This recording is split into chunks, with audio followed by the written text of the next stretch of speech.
Sudah tidak diragukan lagi kalau Provinsi Jawa Tengah menjadi rumah bagi sejumlah gunung terestetik di Indonesia.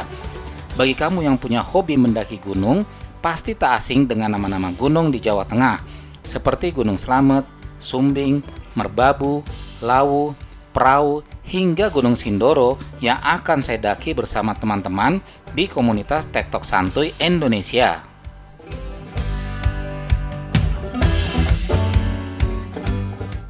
Perjalanan saya mulai dari terminal Kampung Rambutan, Jakarta, menumpang bus malam lintas Jawa menuju Wonosobo. Tiba subuh di terminal Mendolo Wonosobo, saya tidak langsung ke base camp Alang-alang Sewu Gunung Sindoro. Namun, saya naik gunung dulu di daerah Dieng. Nah, selepas dari Dieng, barulah saya menuju base camp Alang-alang Sewu.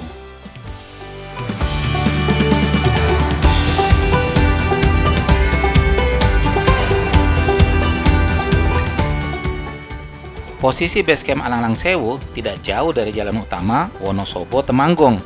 Kalau dari terminal Mendolo Wonosobo, bisa naik bis 3/4 ke base camp Alang-alang Sewu.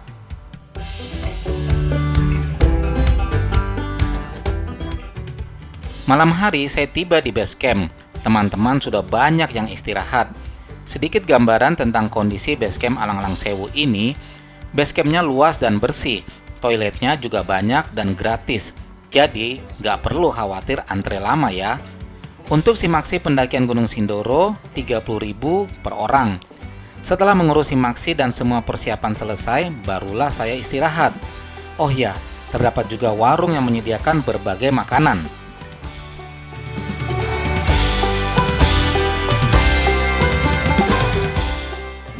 Titik awal pendakian via Alang-alang Sewu terletak di Kecamatan Kertek, Kabupaten Wonosobo. Biasanya pendaki akan memulai pendakian dari base camp yang dikelola oleh pecinta alam Jelajah Rimba Sindoro atau disebut juga Pajero Sindoro. Dari base camp ini, kemudian pendaki akan melintasi hingga 4 pos sebelum menuju ke puncak.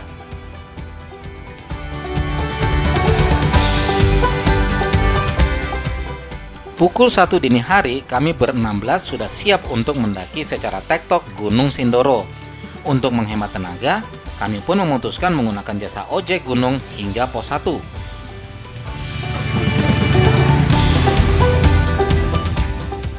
Biasanya, para pendaki menghabiskan waktu sekitar 1 hingga 1,5 jam untuk mencapai titik ini. Sedangkan dengan jasa ojek, hanya memerlukan waktu sekitar 15 menitan saja. Lumayan banget kan? Pak Ivan biasa teriak lagi yang kencang. Yo, Sindoro.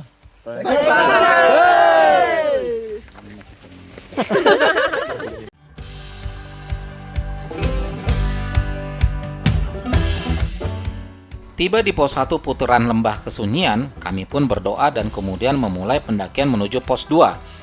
Disebut putaran karena area hutan dari pintu rimba sampai pos 1 dipergunakan untuk berputar kendaraan motor atau mobil. Dan disebut lembah Kesunyian karena dulu area ini adalah ladang kontrakan yang digarap oleh Mbah Suyan. Nah, dari nama Suyan itu jadilah Kesunyian.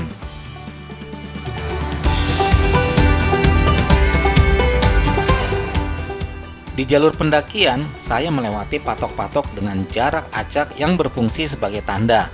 Yang kalau pendaki masih menemukan patok tersebut, berarti masih berada di jalur yang benar.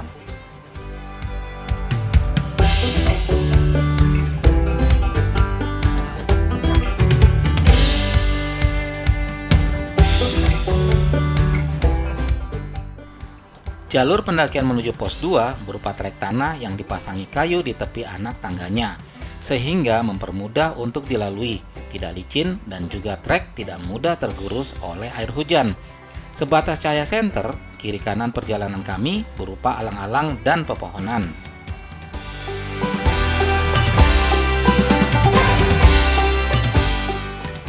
Sekitar pertengahan pos 1 dan pos 2, kami mendapati sumber mata air yang terdapat di jalur. Pengelola dari teman-teman Pajero sudah memasang pipa keran. Jadi kalau pendaki ingin mengisi air, tinggal buka keran saja. Jadi salah satu nikmatnya jalur Alang-alang Sewu akan bertemu sumber air. Dan kabarnya, jalur ini juga istimewa kala sore hari. serasa sudah berada di atas awan dengan spot arah selatan Gunung Sumbing.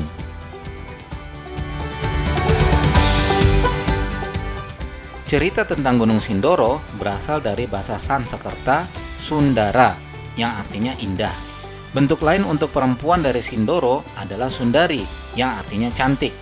Asal-usul nama itu diperkuat dengan catatan di naskah kuno manuskrip Bujangga Manik ketika dia sedang melewati dataran tinggi Dieng. Kini gunung tersebut lebih akrab disebut Gunung Sindoro. Nama dari Gunung Sindoro juga menjadi inspirasi dari nama kereta api Argo Sindoro, kereta api eksekutif Argo yang melayani tujuan dari Semarang ke Jakarta.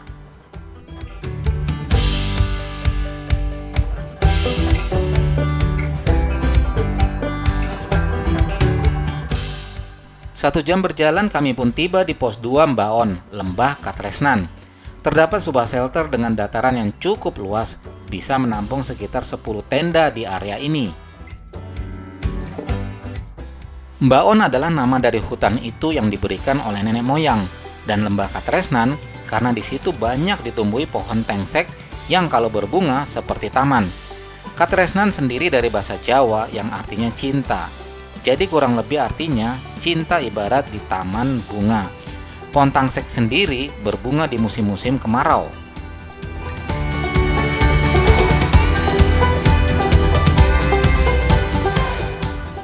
Pendakian dari pos 2 ke pos 3 masih kami lalui dalam kegelapan. Jalan semakin menanjak, jalur tanah dengan undak-undakan tangga kayu dengan kiri kanan pepohonan.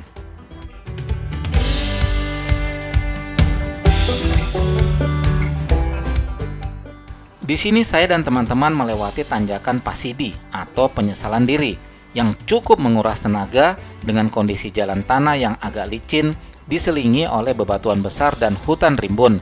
Di sepanjang perjalanan banyak ditumbuhi ilalang. Tetap hati-hati melangkah ya. Saya berjalan di belakang bersama Mas Hussein dan istrinya, sepasang pendaki dari Semarang. Sementara itu, teman-teman yang lainnya sudah di depan semuanya. Sebelumnya, ketika di awal pendakian dari pos 1, Mas Hussein merasa agak nggak enak badan dan sempat muntah. Kelihatannya masuk angin dan kondisi kurang fit. Kami sempat berhenti sebentar tadi. Setelah merasa lebih enak, kami melanjutkan pendakian. Mendaki malam atau dini hari bukan tidak ada resikonya.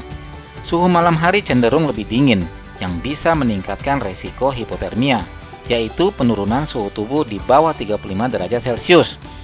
Selain itu, pendakian malam dapat mempercepat kelelahan fisik karena kurangnya cahaya matahari dan suhu dingin yang membuat tubuh bekerja lebih keras. Salah satu efek dari kondisi dingin dan kurangnya visibilitas dapat memicu halusinasi yang dapat mengganggu konsentrasi.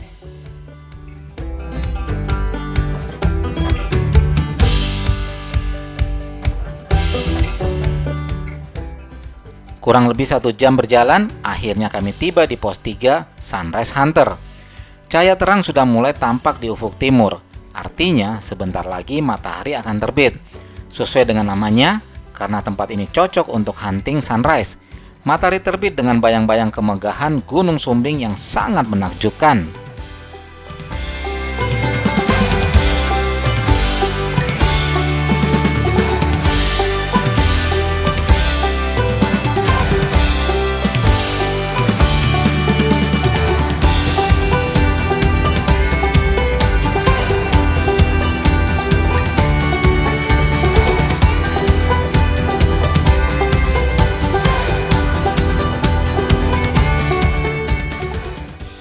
Di area pos 3 merupakan area yang sering dijadikan camp area favorit bagi para pendaki.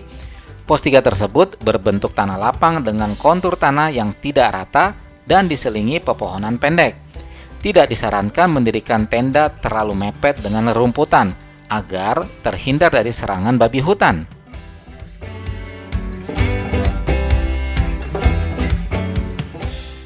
Untuk teman-teman yang camping atau buka tenda di area ini, waspada dengan alat masak, logistik dan sampah agar digantung di pohon atau tempat tinggi yang bertujuan untuk mencegah babi menyerang tenda.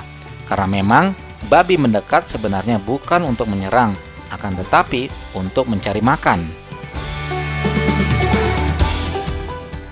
Di pos 3 ini, kami pun sarapan nasi bungkus yang kami bawa dari base camp. Dan menurutku, ini adalah sarapan termahal dengan ditemani Gunung Sumbing di hadapan kami.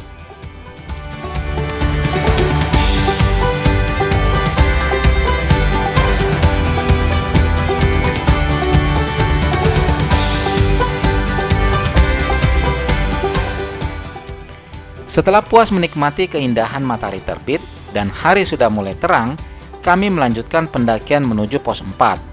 Jalur sudah mulai terbuka, perjalanan semakin menanjak dan kaki mulai terasa lelah. Tetapi pemandangan semakin indah. Kalau kita menoleh ke belakang, akan terlihat Gunung Sumbing yang besar di kejauhan.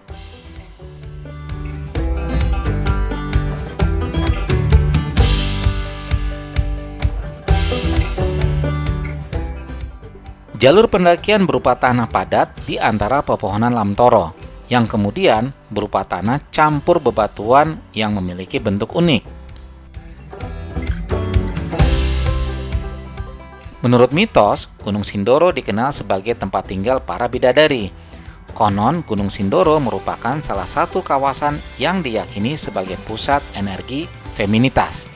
Feminitas dalam hal ini mengarah pada energi dingin, sedangkan Sumbing dikenal sebagai pusat energitas maskulin. Oleh sebab itu, keduanya memiliki porsi yang seimbang untuk menjaga keutuhan tanah Jawa.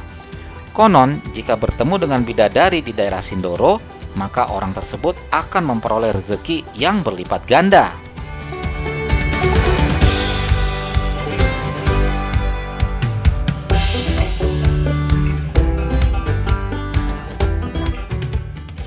Oh ya, di pos 3 Sunrise Hunter tadi, Mas Hussein dan istri serta Mbak Mai memutuskan tidak melanjutkan pendakian dikarenakan kondisi yang tidak memungkinkan. Menurutku keputusan yang tepat, karena yang tahu kondisi adalah diri sendiri.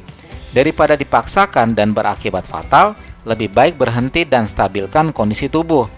Toh gunung tidak akan kemana-mana, masih ada waktu lain untuk mendakinya kembali.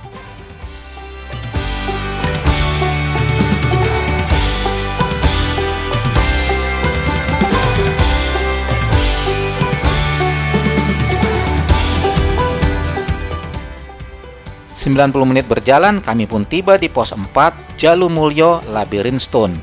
Nama pos ini cukup unik. Dinamakan Labyrinth Stone karena di sekitaran pos 4 banyak batu-batu seperti karang yang membentuk labirin. Sedangkan Jalumulyo pengertiannya adalah nyali atau keberanian yang mulia. Jadi setelah melewati pos 4 ini, kita harus punya keberanian yang lebih dan bersikap mulia untuk menghadapi semua situasi dan kondisi alam Gunung Sindoro. Wih, filosofinya mantap, sekaligus jadi pertanyaan buat saya pribadi. Ada apa selepas pos 4 menuju puncak? Kenapa dibutuhkan nyali atau keberanian?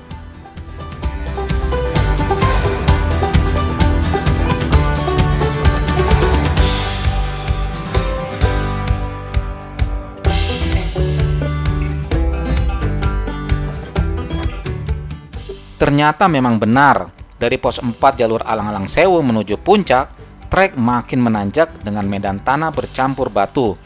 Beberapa kali kami melintasi batu besar. Kondisi vegetasi yang terbuka sehingga saat angin kencang ataupun terik matahari sangat berasa di trek ini. Dan kebayang kalau cuaca cerah, pasti pemandangan akan makin menakjubkan di jalur ini.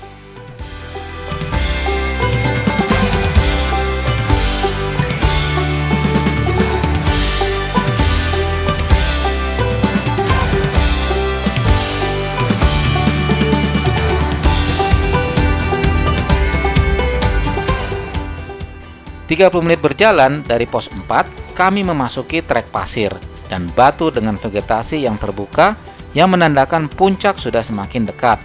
Selain itu, pada kondisi tertentu, bau belerang Kawah Sindoro juga sudah tercium.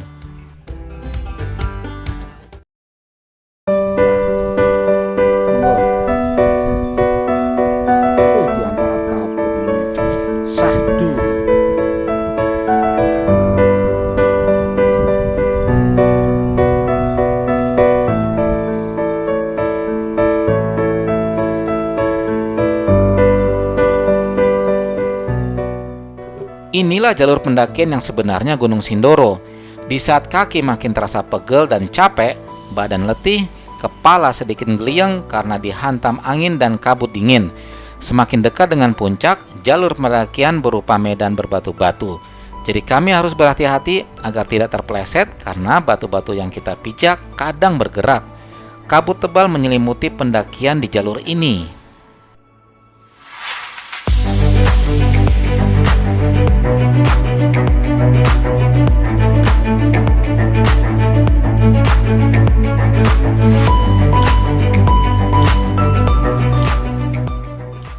Selepas pos 4, ternyata Pak Supriyadi menyerah.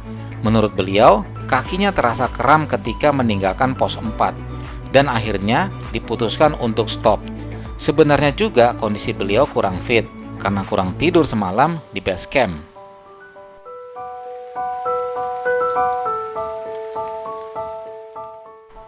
Dalam setiap pendakian, komunikasi adalah kunci, bukan hanya dengan sesama pendaki, tapi juga dengan dirimu sendiri.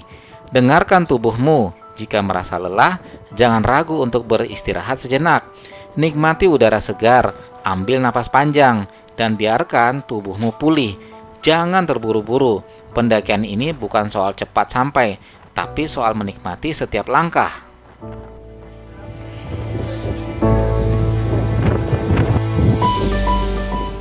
Bagiku, penting juga mendengarkan alam di sekitar. Suara daun yang bergesekan dengan angin, suara burung di hutan, suara angin kencang, atau gemericik hujan yang turun. Semua ini adalah bagian dari perjalanan. Saat kita belajar untuk mendengar, maka kita akan menyadari bahwa alam mengajarkan kita banyak hal tentang kesederhanaan dan ketenangan.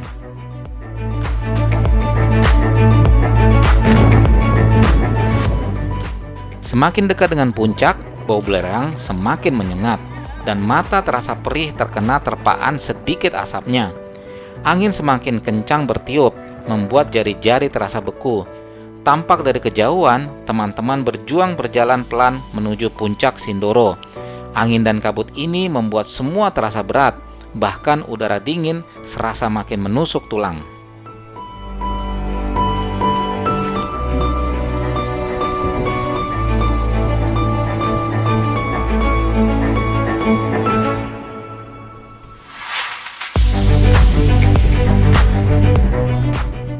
Sering kita melihat foto-foto pendaki yang tersenyum saat berada di puncak.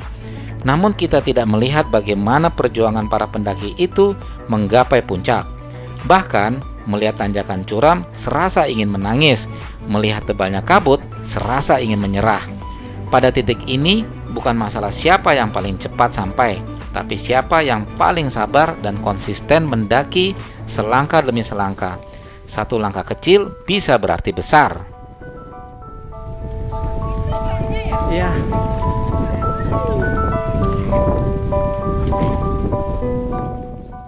Sebelum tiba di puncak, kami juga melewati Latar Ombo yang merupakan pertemuan jalur Keledung dan Alang-alang Sewu.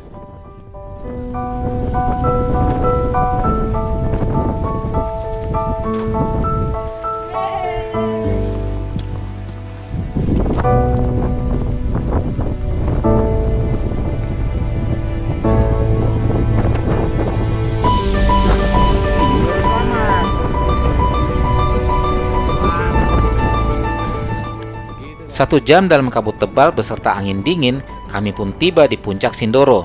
Satu persatu tiba dengan senyum mengembang. Perjalanan panjang menembus kabut Sindoro. Beberapa teman yang kedinginan istirahat mencari batu sebagai tempat berlindung dari angin.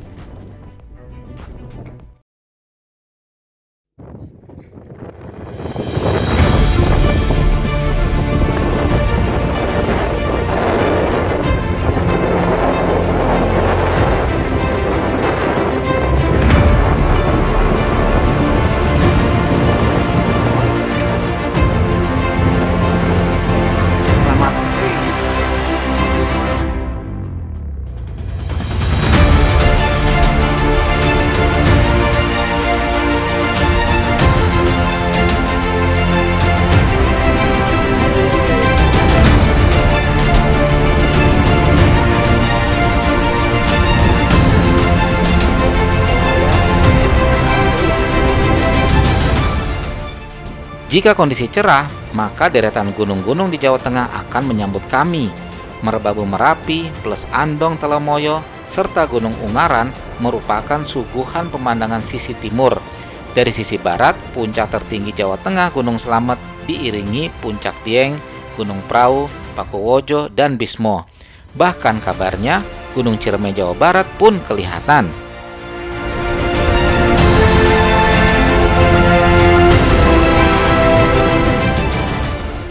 Mendaki Gunung Sindoro dalam satu hari bukan hanya tentang fisik yang kuat atau stamina yang prima, tapi juga tentang keberanian untuk melangkah keluar dari zona nyaman, menghadapi ketakutan, dan menemukan versi terbaik dari dirimu sendiri. Setiap tetes keringat yang jatuh, setiap nafas yang terasa berat adalah bagian dari cerita yang akan kamu kenang selamanya.